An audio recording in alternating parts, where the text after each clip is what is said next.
नमो तच्चा भगवतो अरहतो सम्मा सम्बुद्धच्चा। जगत पूज्य महाकारुणिक तथागत सम्यक सम्बुद्ध श्रीचरणे कृतज्ञ प्रणाम निवेदन करे पूर्णपारमिতে অংশগ্রহণকারী সকল উপাসক উপাসিকাগণের নিরোগ দীর্ঘায়ু সুখী জীবন তথা জ্ঞান বিমণ্ডিত জীবন কামনায় শুরু করতে চলেছি আজকের অভিধান চর্চা ক্লাস।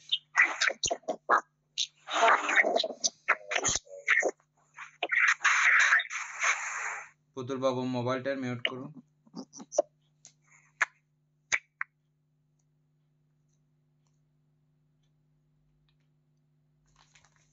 উপাসিকা এনে বড়ুয়া আমরা কত পৃষ্ঠাতে ছিলাম?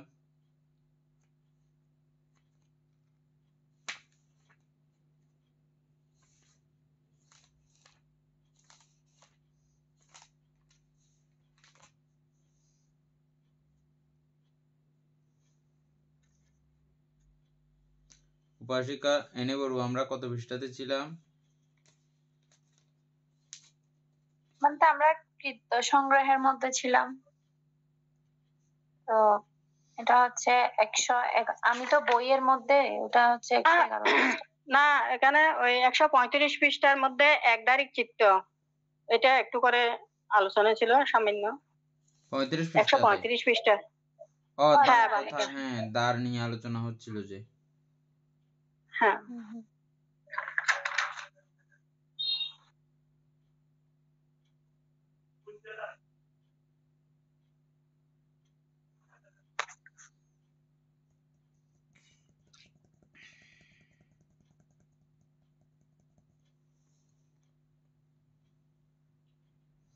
এক তারিখটা শেষ হয়ে গেছিল না?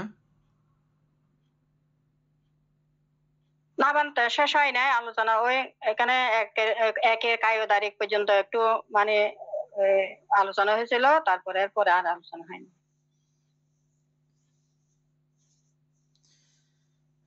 এনি একটা বিষয়, এটা আগেও আমাদের একটা কনফিউশন ছিল, পুনরায় আমরা গুরুভান্তের সঙ্গে আলোচনা করেছি, বিশুদ্ধ সে আলোচনাতে ছিল।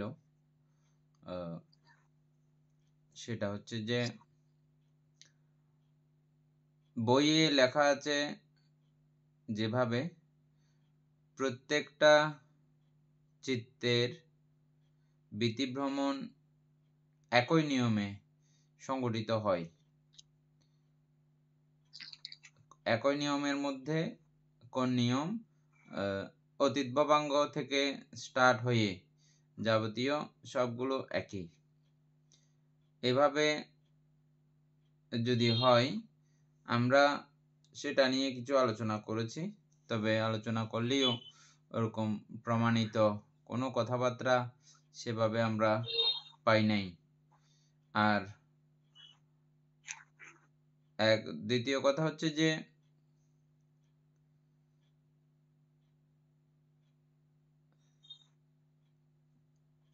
অতীত ভবাঙ্গ যেহেতু উল্লেখিত একটা শব্দ আছে, এই অতীত ভবাঙ্গ নিয়ে বিশেষ কোনো আলোচনা আমরা এই বইয়ে পাই নাই, মধ্যপান্তেও।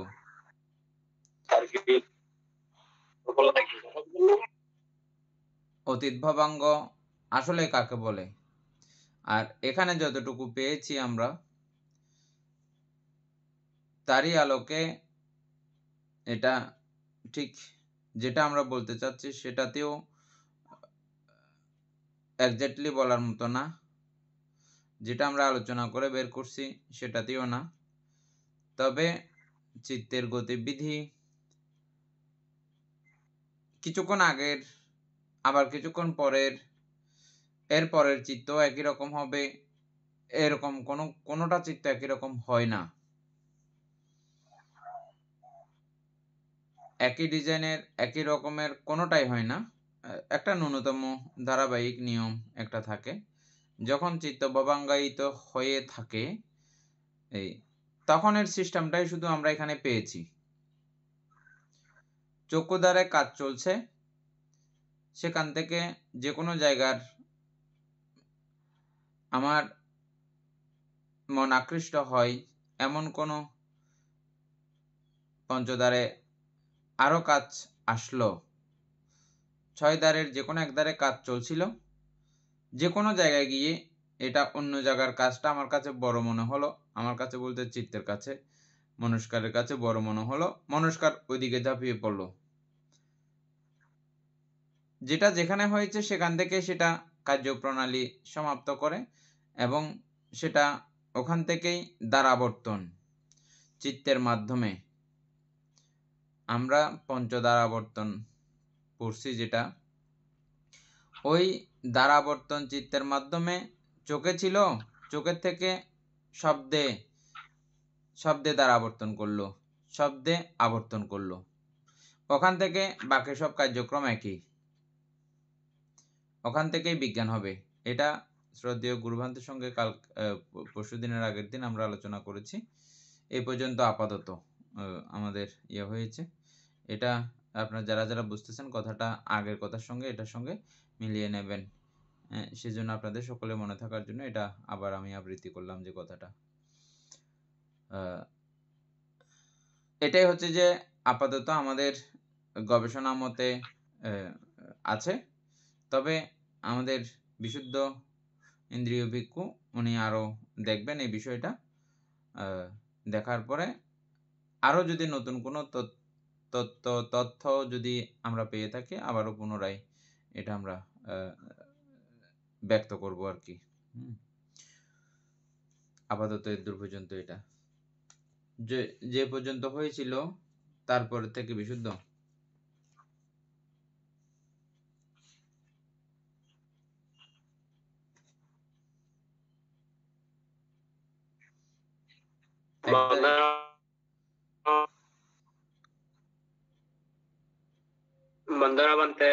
মঙ্গলক 1 তারিখ থেকে শুরু করলে আমাদের 1 তারিখ চিত্ত 35 পৃষ্ঠা। হ্যাঁ 1 তারিখ তো ছিল ওদিন। তাইলে পঞ্চতারিখ চিত্ত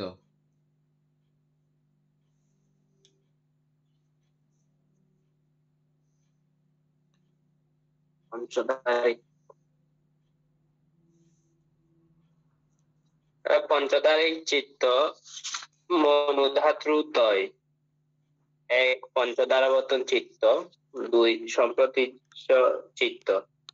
এই 3টি চিত্ত নিয়ে মনোধাতু ত্রয় বলা হয়। প্রত্যেকে পঞ্চবিজ্ঞান গৃহীত রূপাই পঞ্চালম্বন গ্রহণ করে, এই জন্য ইহারা পঞ্চদারিক। আচ্ছা বিশুদ্ধ, আমাদের এমনি প্রায় সবাই জানে এই যে মনোধাতু ত্রয় এই শব্দটা আমরা আগে একবার আলোচনা করছিলাম, সকলের মনে আছে। তো এই জায়গাটা আরেকবার রিপিট করার জন্য আমি বলতেছি। সমাধি ভালো করে জিনিসটা শুনে থাকেন, আপনাকেও আবার রিপিট করতে হবে। মনোধাতু ত্রয়, প্রথমে মন সম্পর্কে একটু আলোচনা, ধাতু সম্পর্কে আলোচনা, আর এই 3টা যেটা আছে এগুলো সম্পর্কে একটু আলোচনা করব।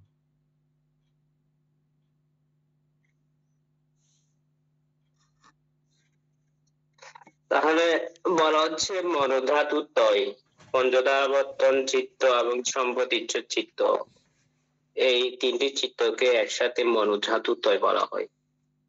কারণ এই 3টি চিত্তের স্বভাবই একই। তাহলে কিরকম স্বভাব? ওরা হচ্ছে যে মনন স্বভাব বিশিষ্ট, অর্থাৎ যে মনস্কারের নির্দেশিত সেই রূপাদি আলম্বন গুলো মনন করে, সেই জন্য একে বলা হচ্ছে যে মনো ধাতু ত্রয়। তাহলে মননটা গেল, এখন হচ্ছে ধাতু। তাহলে ধাতু আমরা সেই বিষয়কে জানবো যেটা নিজ নিজ স্বভাব ধারণ করে। তারা এরকম নিজ নিজ স্বভাব ধারণ করে। যেমন এই যে আমাদের পঞ্চদ্বারাবর্তনের স্বভাবটা হচ্ছে যে এই যে রূপাদি পঞ্চালম্বন কোন নির্দেশ করে দেয়, মানে আমার কোন ধারে, আমাদের পঞ্চধারে কোন ধারে আলম্বনটা এসেছে সেটা ও মনে হয় যে এই পঞ্চধারাবর্তন চিত্ত ও দেশ, যে আমার কানে আলম্বন এসেছে বা আমার চক্ষু দ্বারে আলম্বন এসেছে বা আমার কায়দারে এসেছে। তার হচ্ছে যে আমাদের যে সম্পতিচ্ছ চিত্ত রয়েছে কুশল ও কুশল দুইটি, এইকে ধাতু বলা হয়। কেন? এটা হচ্ছে যে এই সম্পতিচ্ছের কাজটা হচ্ছে যে বিজ্ঞানের পর হচ্ছে সম্পতিচ্ছের কাজ। তো আমার চক্ষু দ্বারা যখন আলম্বন আসলো তখন চক্ষু বিজ্ঞান হলো এবং এই আলম্বনকে ও গ্রহণ করে। যে কোনো পরিস্থিতিতে যে কোনো অবস্থায় সম্প্রতিচ্ছের কাজটা হচ্ছে যে আলম্বনটা গ্রহণ করা, সেই জন্য একেও ধাতু বলা হয়। আর একটু সহজভাবে যদি বলি, যেমন চক্ষু বিজ্ঞান, একেও ধাতু বলা হয়। কেন চক্ষু বিজ্ঞানকে ধাতু বলা হচ্ছে? কেন এর স্বভাবটা হচ্ছে শুধু দেখা। চোখে যে আলম্বনটা পড়লো সে শুধু এই দেখার কাজটা করে, তাহলে সেই নিজ নিজ স্বভাব অনুযায়ী তার কাজটা করে, সে ব্যতিক্রম কোনো কাজ করে না বা ও করতেও পারে না। সেই জন্য এদেরকে ধাতু বলা হয়। সেরূপ আমাদের যে পঞ্চদ্বারাবর্তন চিত্ত এবং সম্পদিত চিত্ত, এরা যেহেতু ওর নির্দিষ্ট কাজটি করে, ওর নির্দিষ্ট স্বভাবের কাজটি করে, যে কোনো অবস্থায় যে কোনো পরিস্থিতিতে, এগুলো চেঞ্জ করা যাবে না। কেউ যদি বলে আমি এটা চেঞ্জ করে দিব, এটা সম্ভব নয়। সেই জন্য একে ধাতু বলা হচ্ছে। এবং এই তিনটার কাজই হচ্ছে যে যে আলম্বন আসলো সেটা মনন করা, সেটা সম্পর্কে এই যে চিন্তা করা, এটা হচ্ছে। সেই জন্য এই তিনটাকে বলা হচ্ছে যে মনোধাতু তয়। মানতে সমাধি ধাতু শব্দটা নিয়ে, ধাতু বলতে আমরা কি বুঝি, এটা নিয়ে একটু আলোকপাত করি। বন্ধনা বান্তে নিবান্তে ধাতু বলতে বান্তে ওই গুণ বা স্বভাব, যেটা যে গুণ এটা স্বভাব ধারণ করে, এটা এক কথায় ধাতু বলি। যেমন বান্তে এই চক্ষু পশ্চাতে এটা একটা কারণ চক্ষু যেমন মাংস, কিন্তু কানারও কিন্তু মাংস আছে। ছিল মোবাইলটা লাড়াচাড়া তো করতেছেন না? একটু বান্ধব নাড়াচাড়া হয়েছে, নাড়াচাড়া হয়েছে, এই জন্য প্রবলেম হয়ে গেছে, বুঝছেন? আগে যে জায়গায় ছিল ওই জায়গাতে রাখেন। এখন ঠিক আছে বান্তে? হ্যাঁ, এই বান্তে ওই ধাতু বলতে বান্তে স্বভাব বা গুণ বিশিষ্ট, বা যেটা যেটা নিয়ম, সেই নিয়মটা সে ধারণ করে, সে গুণ বা স্বভাব, সেটা আমরা ধাতু বলি। যেমন বলতে চক্ষুর গুণ হলো বা স্বভাব হলো, এটা চক্ষু শুধু দেখাটা সম্পন্ন করে, কিন্তু চক্ষুর যে গুণটা আছে সেটা কিন্তু কানের নেই, কিন্তু চক্ষুর যে মাংস কানেরও কিন্তু মাংস। তার জন্য এটা একটা চক্ষুর গুণ বা স্বভাব হলো দেখা, কানের স্বভাব হলো শুধু শোনা। তাহলে এগুলো গুণ বা স্বভাব। ওই 89 প্রকার চিত্তের মধ্যে এই 13 প্রকার চিত্ত আছে, এগুলো নিজের স্বভাব ধারণ করে বা তাদের গুণ বা স্বভাব এগুলো ধারণ করে। যেমন দ্বিপঞ্চবিজ্ঞানের মধ্যে কৌশলে 5টা, অকৌশলে 5টা। এগুলো যার যার গুণে সে ধারণ করবে। সে চোখের কাজ কিন্তু কোনোদিন জীব করবে, এবং এগুলো জাস্ট শুধু আলম্বন গ্রহণ করবে, এগুলো কিন্তু আলম্বন গ্রহণ করে কোনো ধরনের এগুলো কর্ম সম্পাদন করতে পারবে না। আর যেগুলো আরেকটা হলো, ওই দুইটা হলো সম্পত্তিচ্ছ। যেমন কোনো মানে কানের মধ্যে কোনো শব্দ আসলে আসতে, এটা সম্পত্তিচ্ছ বিনা বাঁধায় সেটা রিসিভ করে ফেলবে, রিসিভ করে তারপরে সেটা সন্তিকে দেবে, সেটা দেবে। তারপরে আরেকটা হলো বলতে এই, তাহলে দ্বিপঞ্চবিজ্ঞান, আরেকটা হলো পঞ্চধারা আবর্তন। এই পঞ্চধারা আবর্তন দ্বিপঞ্চবিজ্ঞান, দ্বিপঞ্চবিজ্ঞান 10টা, পঞ্চধারা বিদ্যমান 1টা, এবং সম্পত্তিচ্ছ 2টা। এই 13টা হলো এগুলো ধাতুর স্বভাব, কারণ এগুলো কোনোদিন মনোবিজ্ঞানের স্বভাব ধারণ করতে পারবে না, কারণ এগুলোর মাধ্যমে কোনোদিন কর্ম সম্পাদন করতে পারবে না। আর 76 প্রকার যে চিত্তগুলো আছে এগুলো মনন দিকে, অর্থাৎ মনের সব ধারণ করে। এই 13টা হলো ধাতু সম্পন্ন, বা এগুলো যার যার গুণ সে সব ধারণ করে। তার মানে আপনি বলতে চাচ্ছেন যে দ্বিপঞ্চবিজ্ঞান এবং পঞ্চধারাবর্তন চিত্ত এবং সম্প্রতিচ্ছ এরাই শুধু গুণ ধারণ করতে পারে, অন্যগুলো গুণ ধারণ করতে পারে না, এরকম? আর গুলো বলতে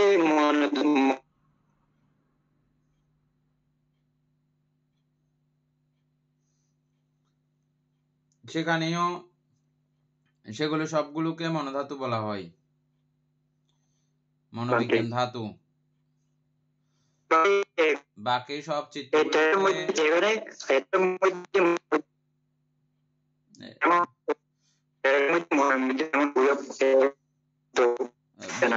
বোঝা যাচ্ছে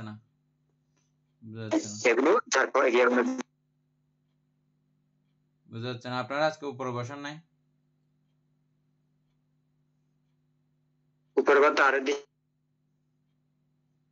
ও, কিছু শুনতেছি না। এনে ধাতু সম্পর্কে যেটা জানো বলো।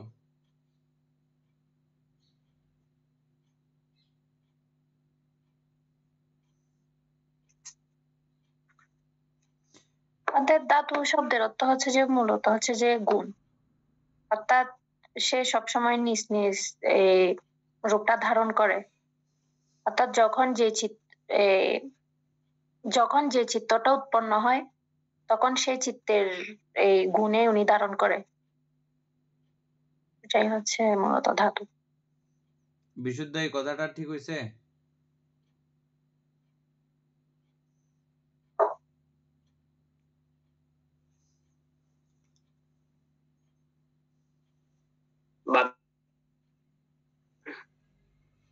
ঠিক হইছে? হ্যালো, এই কথাটা ঠিক হইছে? যেটা এনি উপাসিকা বলছে ওইটা, এটা মনে হয় একটু আরো একটু বলতে হবে, ক্লিয়ার বলতে হবে। আচ্ছা, আর একটু ক্লিয়ার, পরিষ্কার, সহজ ভাষায়, খুব সাবলীল ভাবে আরেকবার বলো।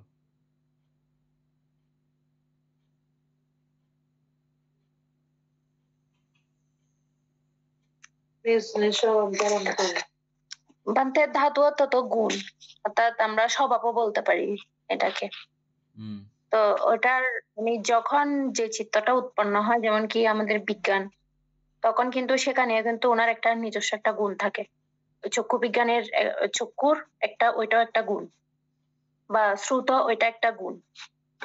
প্রতিটা চিত্ত উৎপন্ন হতে গেলে প্রত্যেকটা চিত্তের কিন্তু একটা গুণ আছে, বা আলম্বনের একটা গুণ আছে, এটাই হচ্ছে যে ধাতু।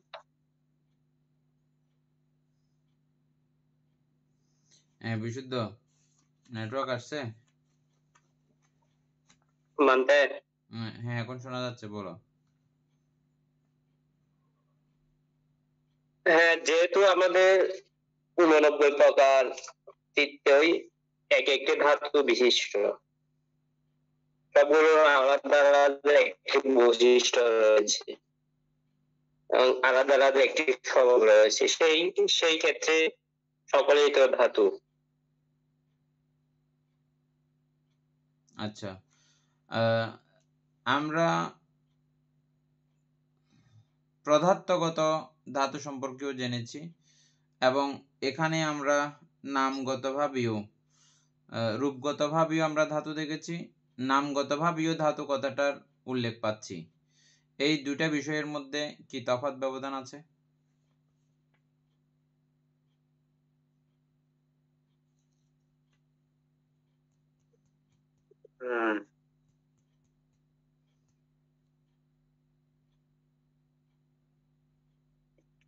এটা বান্ধে আপনি বললে ভালো হবে একটু।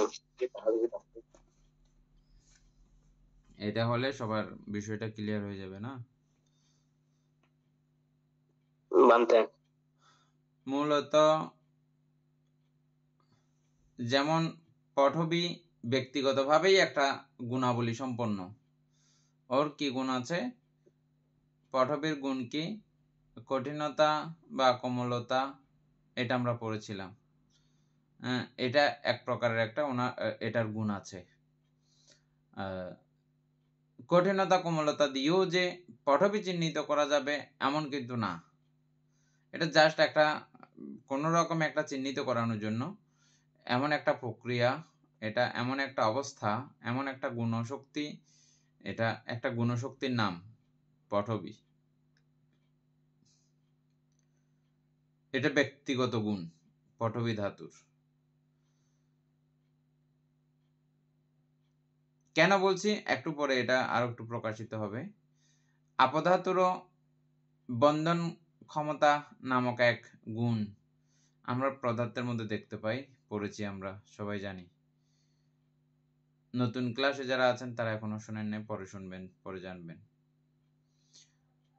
বায়ু ধাতু হচ্ছে যে সব পদার্থগুলোকে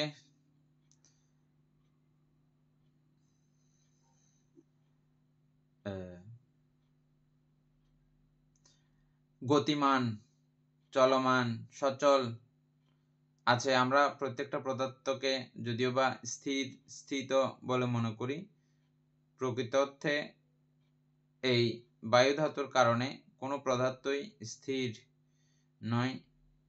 অণুপরমাণুর নড়াচড়া সর্বক্ষণ যত কঠিন থেকে কঠিনতম পদার্থ হোক না কেন, এটাতে আমরা এটা আছে।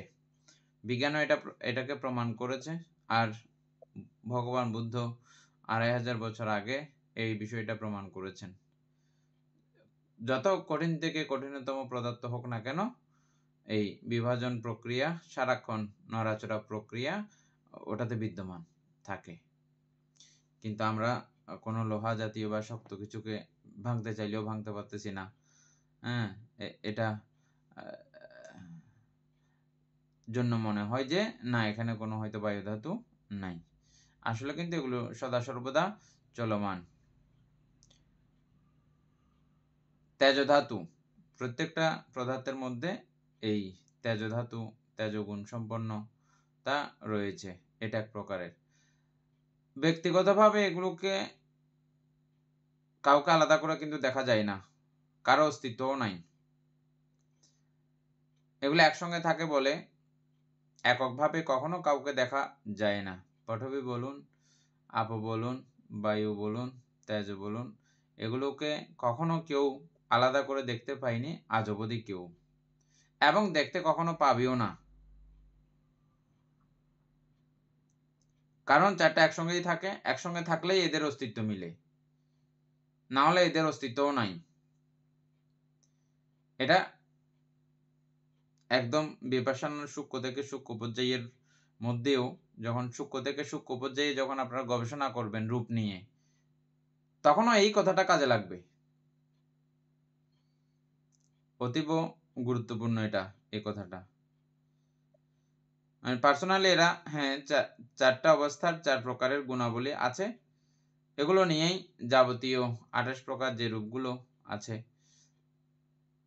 এগুলোর মধ্যে যেগুলো যেগুলো ধাতু সম্ভূত, মহাভূত সম্ভূত, সেগুলোর মধ্যে প্রত্যেকটাতে এগুলো রয়েছে নানাভাবে, নানা প্রক্রিয়ায় গঠিত হওয়ার মাধ্যমে, নানা কার্যকারণে এদেরকে 28 প্রকার হিসেবে আবার চিহ্নিত করেছেন ভগবান বুদ্ধ।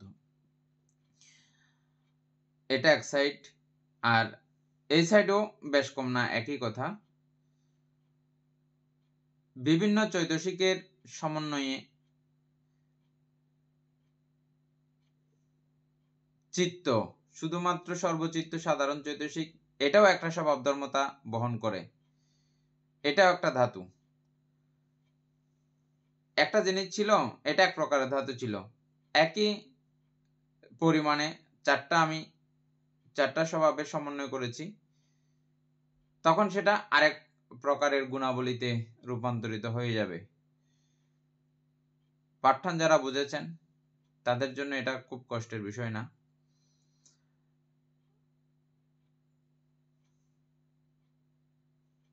এই 5-6 রকম, 7 রকম, 15 রকম, 20 রকম চৈতসিক যখন একত্রিত হইলে সেই চিত্তের গুণ এটা আরেক রকম, আরেকটা গুণ বহন করতেছে। এই গুণের যখন ভিন্নতা হয়, স্পেশাল আরেকটা যখন গুণ হয়, এটা আরেকটা ধাতু, এটা আরেকটা ধাতু। এভাবে হিসাব করলে আসলে ধাতুর কোনো সমাপ্তি নাই, ধাতুর কোনো শেষ নাই।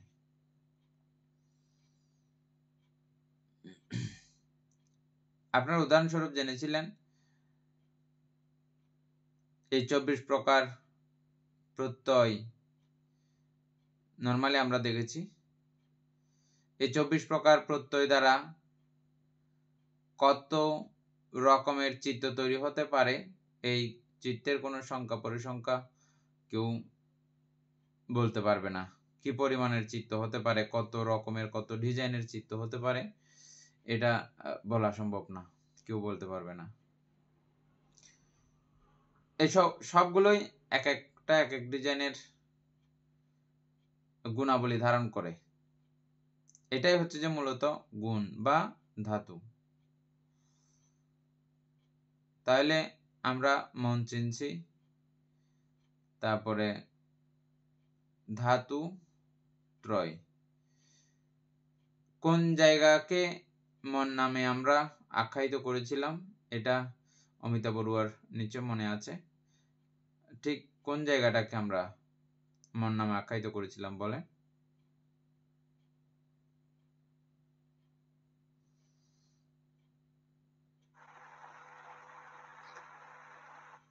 মনোধাতুটা, মনোবিজ্ঞান ধাতু না, মন।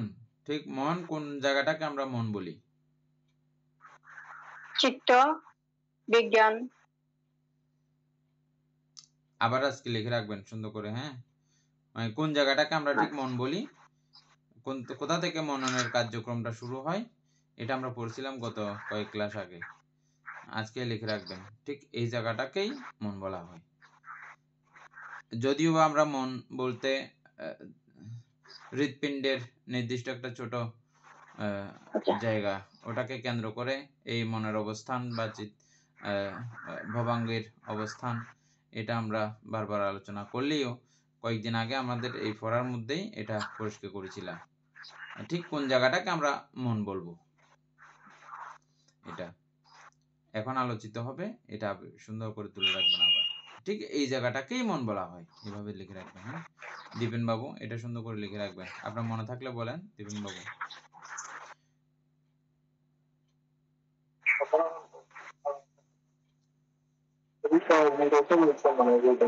হ্যাঁ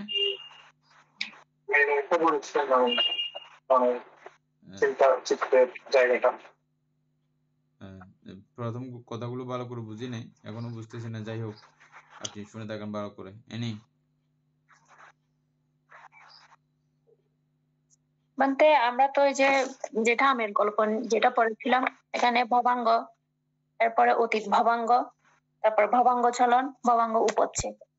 ভবাঙ্গ উপচ্ছেদের পরে কিন্তু আমরা ওই যে মন হিসেবে ধরেছি, তখন এই মনস্কারের জাগরণ হলো। এটা বিশুদ্ধ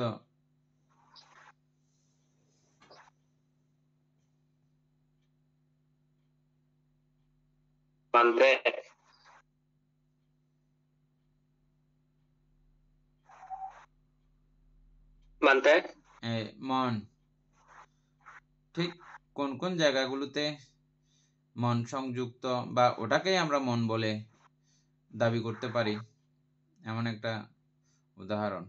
আর এনি যেটা বলছে এটার উপরও কিছু আলোচনা।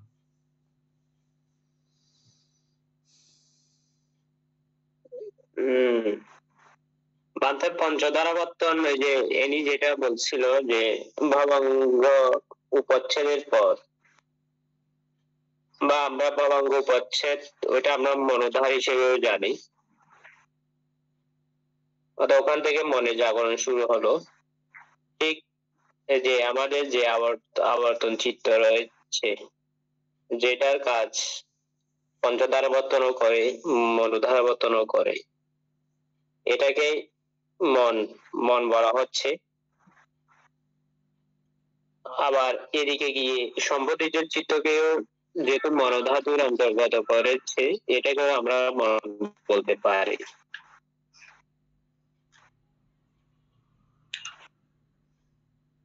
মানতে এখানে যেটা সম্প্রতীচ্য এবং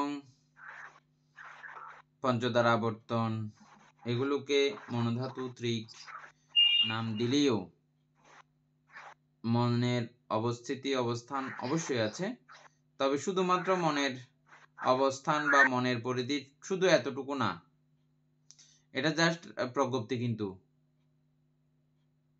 এ কথাটা শুধু প্রজ্ঞপ্তি, কিন্তু মানে পুরো মানে সবগুলো মনের বাইরে এমন না, কিন্তু এটা জাস্ট প্রজ্ঞপ্তি।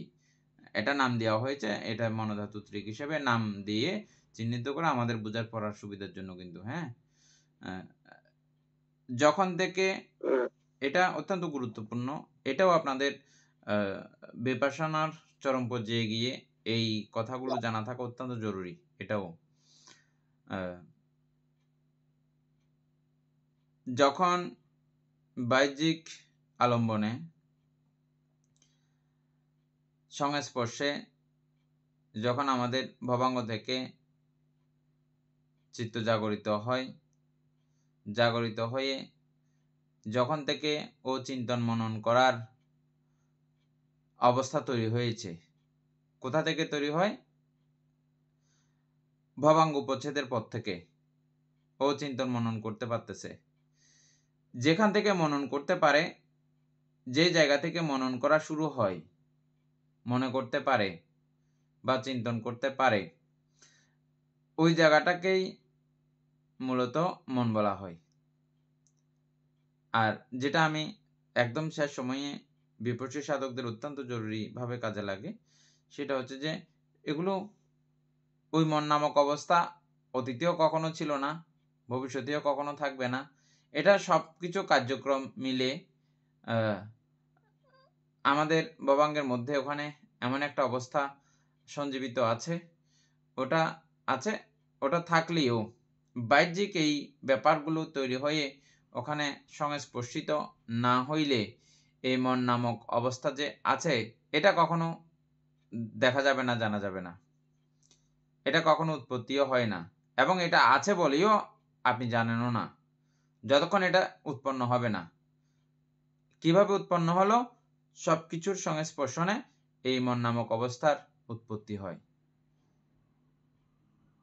হ্যাঁ, তাহলে এটা হচ্ছে যে পরে আরো আপনারা নিজে থেকেই এই গবেষণাগুলো বের হবে, আপনা আপনি ভাবে বের হবে, আপনারা জানবেন। যেটার জন্য বলছিলাম যে এই বইটা একাধারে একজন বিপস্সী টিচারের মতো কাজ করবে। ঘরে বসেই আপনি বিপাসনা করতে পারবেন, এমন শিক্ষা আপনাকে এই বইটা দিয়ে দেবে। আমি যে কথাটা বললাম এটার পরবর্তীতে আপনাদের এটা মিলিয়ে নিতে হবেও। নানান প্রত্যয়ে এই মনেরও সৃষ্টি, নাইলে মনেরও কোনো অস্তিত্ব নাই, মন নামক কোনো অবস্থা নাই। এখনো দেখেন তো, এখানে চিত্ত ভবাঙ্গায়িত ছিল, যে কোনো একটার সঙ্গে স্পর্শ আসছে বলেই ওটা জাগরিত হওয়ার সুযোগ পাচ্ছে, ভবাঙ্গ উপচ্ছেদ হওয়ার সুযোগ হচ্ছে। যদি কোনো এরকম কোনো সংস্পর্শ স্পর্শ যদি না আসে, ভবাঙ্গ থেকে চিত্ত বের হওয়ার কোনো উপায় আছে কি? এনি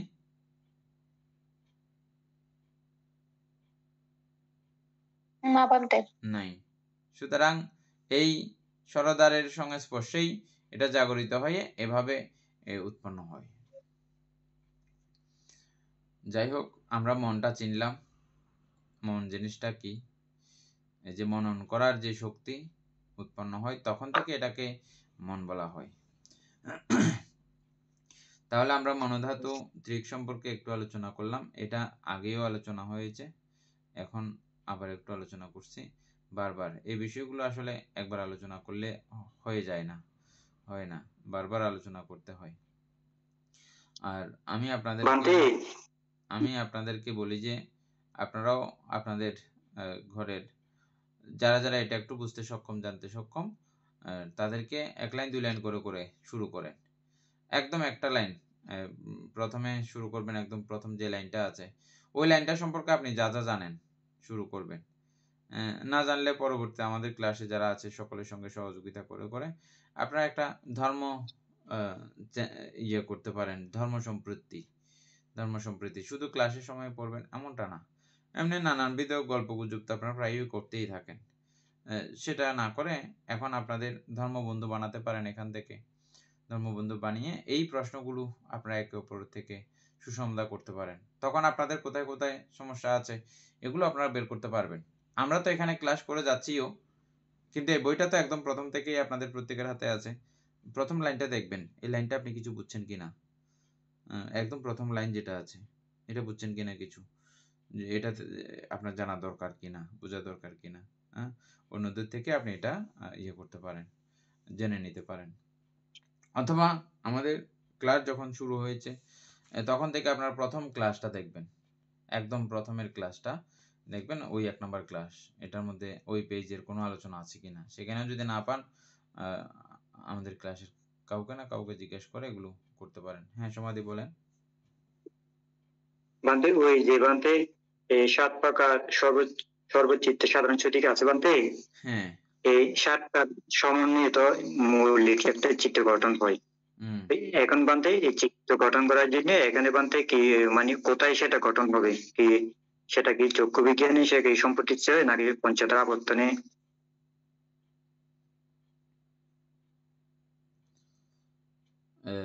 মৌলিক চিত্ত নিয়ে আমরা একটা আগে আলোচনা করেছিলাম। এটাও জাস্ট বলার জন্য বলি, চিত্ত কখনো মৌলিক হয় না, এটা বুঝেন সমাধি? চিত্ত কখনো মৌলিক হয় না। মৌলিক কথাটা বুঝেন তো না? আপনি ম্যাথের প্রফেসর। বুঝি না। এটা নিয়ে তো প্রধান এটা চিত্তের মূল গুরুত্বপূর্ণ ভূমিকা পালন করে এই চিত্তটা। মৌলিক এবং যৌগিক এই দুইটা শব্দ বুঝেন তো না?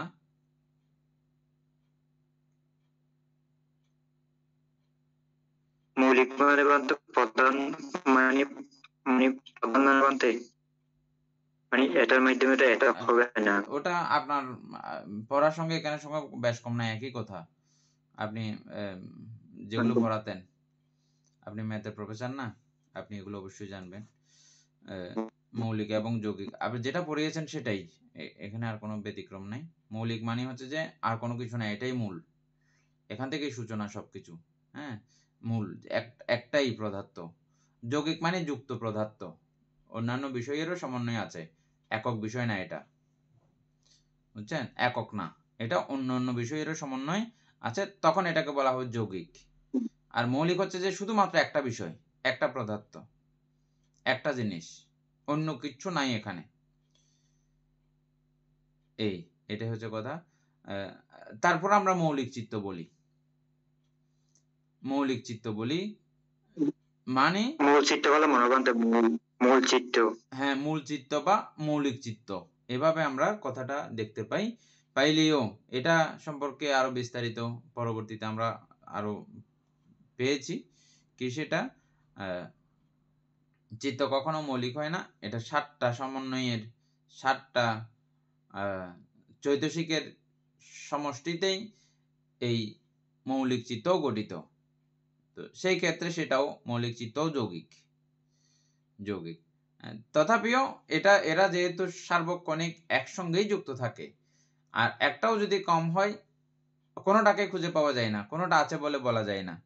পটভি, আপ, তেজ, বায়ু এগুলো যেমন একটারও অবর্তমান হইলে আর তিনটাকে পাওয়া যায় না, এখানেও সর্বচিত্ত সাধারণ চৈতসিকের যে কোনো একটা যদি কম হয় তাহলে এটা আর ছয়টাকে খুঁজে পাওয়া যায় না, নাই, ছয়টা নাই। এই সাতটা একসঙ্গে সংযুক্ত হয়ে সারাক্ষণ থাকে, এটাকে এজন্য স্পেশাল একটা স্বভাবও বলা হয়েছে। 52 চৈতসিকের 53 স্বভাব, স্পেশাল প্রত্যেকের এক একটা স্বভাব থাকলেও ওই সাতটা যেহেতু একসঙ্গে সংযুক্ত হয়ে থাকে সেজন্য এটা স্পেশাল একটা স্বভাব, 53 স্বভাব, সেজন্য বলা হয়েছে আমরা 52 চৈতসিকের 53 স্বভাব। এটা পড়েছেন আপনি। এটা হচ্ছে যে মূল চিত্ত। এরপরে কি আলোচনা ছিল যে আপনার?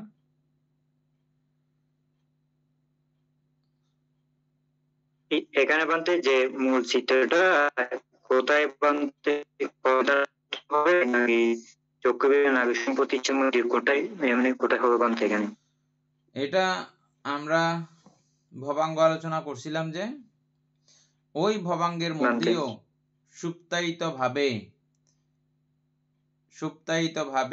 সুপ্তভাবে একদম কোনো কিছু নাই মতো করে একদম পড়ে থাকতে পারে এই সর্বচিত্ত সাধারণ চৈতসিক। ভবাঙ্গায়িত অবস্থায়ও এই সর্বচিত্ত সাধারণ চৈতসিকের অস্তিত্ব সেখানেও আছে। এটা যখন অতীত ভবাঙ্গ হয় তখনও এটাই, তারপরে যখন ভবাঙ্গ চলন তখনও এটাই। ভবাঙ্গ চলনের মধ্যে স্পেশাল কোনো চৈতসিক ঢোকার সম্ভাবনা আছে কিনা বিশুদ্ধ? ভবাঙ্গ চলনের মধ্যে সর্বচিত্ত সাধারণ চৈতসিক ছাড়া অন্য কোনো চৈতসিক ঢোকার কোনো সম্ভাবনা আছে কিনা?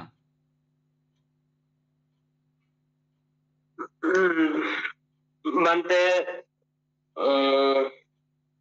ওইটা একদিকে বলতে গেলে নেই। আচ্ছা, আরেক দিকে বলতে গেলে আছে। কোন দিকে আছে? ওই যে আমাদের যে ভবাঙ্গে যে কম্পন উৎপন্ন হলো, যে মনস্কারের প্রভাবে,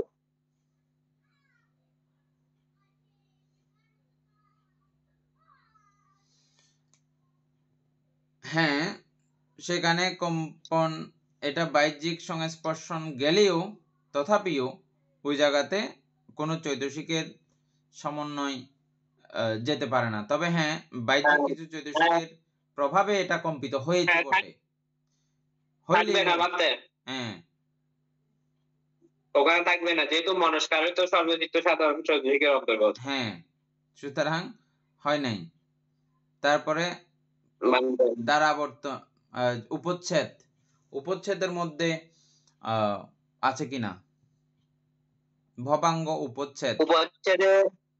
উপচ্ছেদে গিয়ে তো বান্ধে ওই যে ভবাঙ্গ আলম্বন পরিত্যাগ করে ফেলছে ওখানেই। হ্যাঁ, ভবাঙ্গ আলম্বন পরিত্যাগ করেছে। এখানে কি অন্য চৈতসিকের সমাবেশ উপস্থিতি হয়েছে কি? ওইটা বান্ধে ভবাঙ্গ আলম্বন পরিত্যাগের পর যতক্ষণ না নতুন আলম্বনটা গ্রহণ করতেছে ততক্ষণ পর্যন্ত অন্য ইয়া থাকবে না, অন্য চৈতসিকের আগমন থাকবে না। তাহলে ভবাঙ্গ উপচ্ছেদের মধ্যেও সর্বচিত্ত সাধারণ চৈতসিক ছাড়া এখন অন্য কিছু নাই। ভবাঙ্গ উপচ্ছেদের পরে হচ্ছে যে পঞ্চদ্বারা আবর্তন। এই পঞ্চদ্বারা আবর্তন পর্যন্ত অন্য চৈতসিকের সংযোগ ঘটেছে কিনা?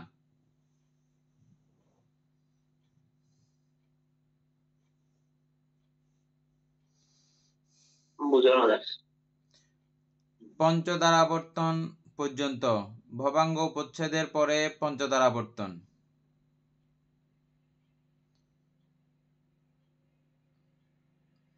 বুঝা গেছে? পঞ্চদ্বারা আবর্তনে বাদে ভবাঙ্গ পচ্ছেদের পরে পঞ্চদ্বারাবর্তন।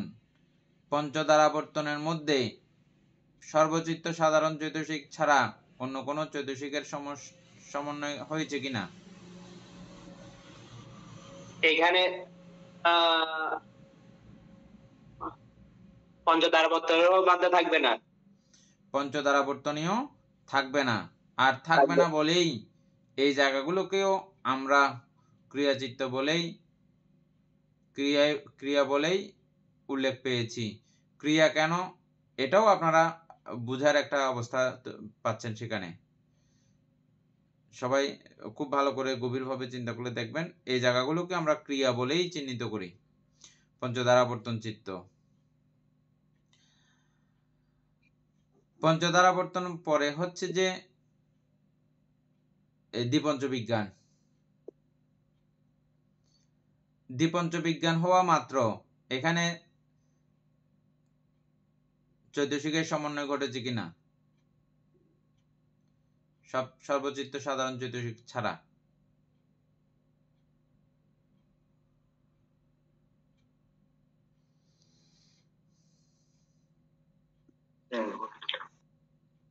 এখানে হবে না বাধ্যা। দ্বিপঞ্চ বিজ্ঞানের মধ্যেও এই হবে না। সর্বচিত্ত সাধারণ চৈতসিক ছাড়া অন্য কিছু নাই। এনে এই ক্ষেত্রে কিছু বলতে চাও কিনা?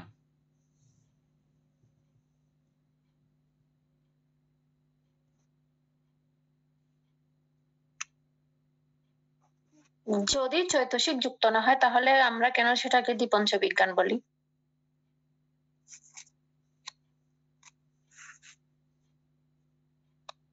কুশল এবং অকুশল মিলে তো আমরা ওটাকে দ্বিপঞ্চ বিজ্ঞান বলি। এমনকি সেটা যবন পর্যন্ত গিয়ে ওই কারণে বলি দ্বিপঞ্চ বিজ্ঞান, নাকি বিজ্ঞান থেকে বলি দ্বিপঞ্চ বিজ্ঞান? এই প্রশ্নটা অবশ্য আমরা সমাধান করি নাই। এটা একটা প্রশ্ন ছিল আমাদের। বিশুদ্ধ এই প্রশ্নটা আবার একটু আজকে মনে রাখো ভালো করে।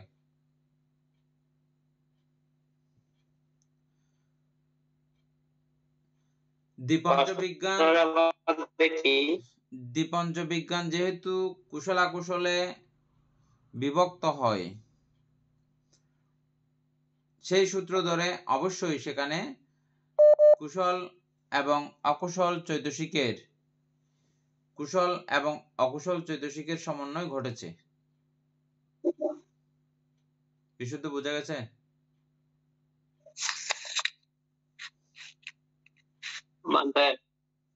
বুঝা গেছে?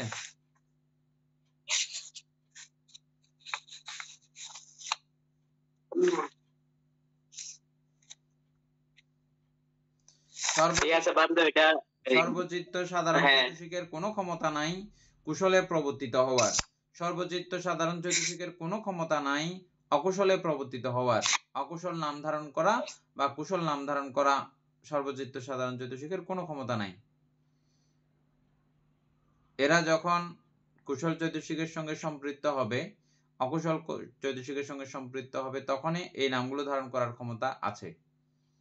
আর যেহেতু দেখতেছি যে আমরা এগুলোকে কুশল অকুশলে দ্বিধা করে ভাগ করা হয়েছে, সেহেতু ঠিক আছে।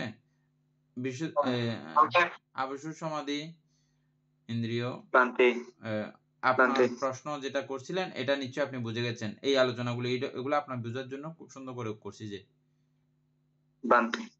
বাইসিরিয়াল করে একটা একটা আপনার যেটা মনের প্রশ্ন যেটা বলতে চাইছেন এগুলোতে একদম পরিষ্কার হয়ে গেছে। এই প্রশ্নটা আগেরও ছিল, আবার ইয়ে করবেন, লিখে রাখবেন। দ্বিপঞ্চ বিজ্ঞান আমরা কখন থেকে গুনতে পারি, এটা বান্ধের সঙ্গে আলোচনা, গুরুবান্ধের সঙ্গে আলোচনা করার জন্য এটা লিখে রাখেন স্পেশালি। হ্যাঁ হ্যাঁ, দ্বিপঞ্চ বিজ্ঞান এগুলো তো অহেতুক চিত্তের মধ্যে পড়ছে না তো, আর অহেতুক চিত্তের মধ্যে এগুলো তো বিপাক চিত্তের মধ্যে। তো সেক্ষেত্রে তো কুশল অকুশলে মানে এটা কুশলের বিপাক হিসেবে দিচ্ছে ঠিকই, কিন্তু কুশল কোনো চিত্ত তৈরি তো সাহায্য করছে না এটা। কুশল অকুশল চিত্ত তৈরিতে সাহায্য করতেছে না যে হ্যাঁ, এটা তো মানে অতীত জন্ম কুশল কুশলের বিপাক হচ্ছে এটা, কিন্তু কুশল কুশল চিত্ত তো হচ্ছে যৌবনে কি। আবার বলেন, অতীত জন্মের কুশলের বিপাক না অকুশলের বিপাক? হ্যাঁ, এই পঞ্চবিজ্ঞান কুশল কুশল হিসেবে কুশল কুশলের বিপাক হবে আর কি। হ্যাঁ, কিন্তু এটা তো দ্বিপঞ্চবিজ্ঞান এই হচ্ছে কুশল বর্তমান অকুশল উভয়ের বিপাক, যৌথ বিপাক। হ্যাঁ, এবং এটা তো অহেতুক চিত্ত, তার মানে এখানে কোনো কুশল কুশল উৎপন্ন হচ্ছে না। অহেতুক চিত্তের মধ্যে পড়ছে না বলতে যে পঞ্চবিজ্ঞান ওগুলো সম্পর্কিত সম্পীড়ন। এনে এখানে এটা তো সমাধান আছে। বিশুদ্ধ বান্দে দীপেনে যেটা বলতে চাইছে এটা বুঝা হয়েছে? হ্যাঁ বান্দে, ওইটাই তো সমাধান আছে, কিন্তু আপনারা বলতে যে এটা কুশল আর অকুশল কিভাবে হবে? চৈতসিক যুক্ত ওইগুলো তো সর্বজিত সাধারণ চৈতসিক। আর আমরা এখন যে পঞ্চবিজ্ঞানের কথা বলছি ওইটা হচ্ছে আমাদের পূর্ব জন্মের যে অহেতুক চিত্তগুলো রয়েছে। প্রশ্নটা ছিল যে মানে ওখানে এটা তো অতীতের, এটা তো আমরা বর্তমানেও করতেছি বান্দে, আবার। অতীতের হলেও বান্দে এটা তো বর্তমানে বিপাক। হ্যাঁ, বর্তমানের এটা অতীতের কারণে আমরা বর্তমানে বিপাক এটা উৎপন্ন হচ্ছে। হ্যাঁ, সেম ভাবে এটা এখন আবার বর্তমানে উৎপন্ন হচ্ছে না? এটা বর্তমানে বান্দে আমি যখন এখন বর্তমান বিপাকটা বুক করতেছি, উৎপন্ন হচ্ছে, ওইটা ভবিষ্যতের জন্য আবার সঞ্চিত হচ্ছে। ওইটা বান্দা হচ্ছে আরেক বিষয়। আর এটা আমাদের যে সর্বচিত্ত সাধারণ চতুর্থগুলো রয়েছে এটা কুশলে উৎপন্ন হয়, অকুশলে উৎপন্ন হয়। হ্যাঁ, এখন জায়গাতে আর আসছি, বলি যেটা সমস্যা। কিছু কিছু চিত্ত আছে বিজ্ঞানেই সমাপ্ত হয়ে যায়। যদি বিজ্ঞানে সমাপ্ত হয়ে যায় বর্তমানে করার সময়, বিজ্ঞানে সমাপ্ত হয়ে গেছে, অর্থাৎ এই পঞ্চবিজ্ঞানের মধ্যে চিত্ত শেষ হয়ে গেছে, হতে পারে তো? যদি হয় তাহলে এটাকে এটা বান্ধবেন না কুশলে, বান্ধে এটার সাথে বান্ধে আমি একমত না হ্যাঁ যে হতে পারে। হ্যাঁ, ওইটা যেহেতু বইয়ে কোনো নির্দিষ্ট ভাবে লেখা নাই। না বইয়ে লেখা না থাকলেও, বইয়ে লেখা না থাকলেও এটা দিয়ে প্রমাণ করতে পারো তুমি। কোনটা দিয়ে? ভবাঙ্গ চলনীয় চিত্তষ্টপ হয়ে যায়, অতীত ভবাঙ্গের মধ্যেও চিত্তষ্টপ হয়ে যায়, অতীত এটা ভবাঙ্গের বান্ধে পরে ভবাঙ্গ চলনীয় চিত্তষ্টপ হয়। অতটুকু বইয়ে আছে বান্ধে। হ্যাঁ, ওটা যদি হতে পারে, বিজ্ঞানে এসে চিত্তষ্টপ হবে না এমন কোনো কথা না, নেই, হতে পারে। এটা বইয়ে আমি পেয়েছি, বলছে যে প্রীতি ভবন উৎপন্ন হলে ওইটা কমপক্ষে একেবারে মনোধারাবর্তনের চিত্তে যাবে, যদি একেবারে কম হয়। আর বেশি হলে তো কথাই নেই, যবন তদালম্বন এগুলো হবে। তাহলে এই বই জায়গাটা, বই যতটুকু ওনারা ব্যাখ্যা করেছে। হ্যাঁ এই জায়গাটা আবার আলোচনা করার জন্য একটু লিখে রাখো। হ্যাঁ, তাহলে আজকে আমরা পঞ্চতারিক চিত্ত এটা শেষ করতে পারি নাই, কিন্তু এমনি গুরুত্বপূর্ণ কিছু আলোচনা হয়েছে। 2 নম্বরটা আরো করবো আর কি। হ্যাঁ,